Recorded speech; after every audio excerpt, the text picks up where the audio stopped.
Callie Ross wants what any parent would want for their child. I want my sons to have experiences and just be able to grow and be happy. The Rosses' Sherwood home set up a little differently than most. This tubing is just present throughout our house. For 7-year-old Tenzi. He was born with 1p36 deletion syndrome, and then he was also born with Russell-Silver syndrome, which is a form of primordial dwarfism. He needs care round the clock with one of his parents up at all times. Whoever did night shift goes to sleep, and then whoever did day shift gets up at 6:45. His morning duties include, not just hygiene cares, but also stoma cares for his trach and for his G-tube.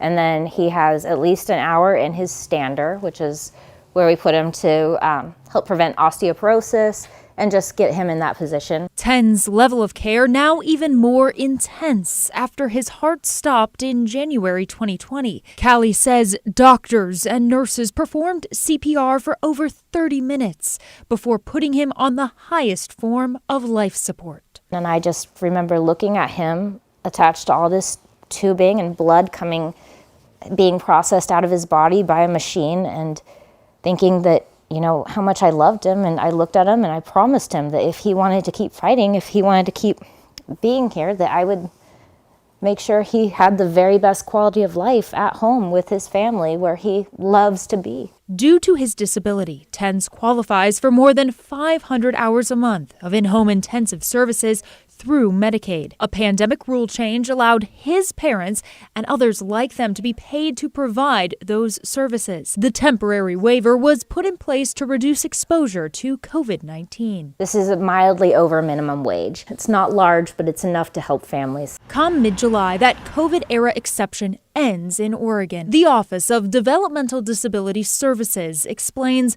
while the funding doesn't stop, parents will no longer be able to serve as their child's paid caregiver. However, parents say it's been a struggle for years to find qualified caregivers, a situation made worse during the pandemic. There are no caregivers, there are no nurses, and we have nursing agencies saying, no, that's not going to change by then. The Rosses say this puts them and hundreds of other families in dire straits. Parents like Tina Strassener and her daughter June. Nursing and outside help's not always the answer, and I'm the best, most qualified caregiver. And Gabriel Triplett and his son, Oscar. Paid parent caregivers keeps families stable.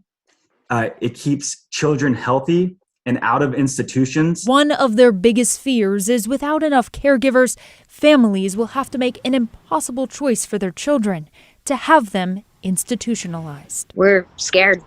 We're terrified. These families now fighting to at least allow the option of paid parent caregivers permanently. They appealed to the state's Medicaid Advisory Committee, and now that group is recommending a permanent policy change to the Office of Developmental Disability Services. Our goal is to meet in front of the E-Board, the emergency board with legislators, and get a 6-month reprieve from July until they can make new legislation in February 2023. Callie hopes leaders will recognize the necessity of extending this program. We need support. So children like Tenzi can thrive. As he fought so hard, we have to fight so hard to make sure that what he's lost, we can make up in gains.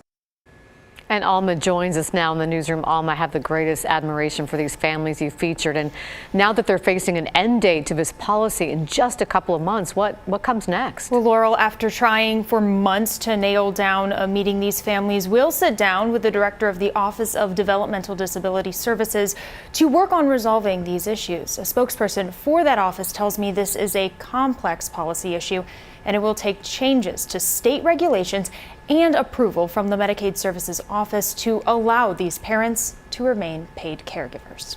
Well, we do hope it gets resolved soon. Thank you, Alma.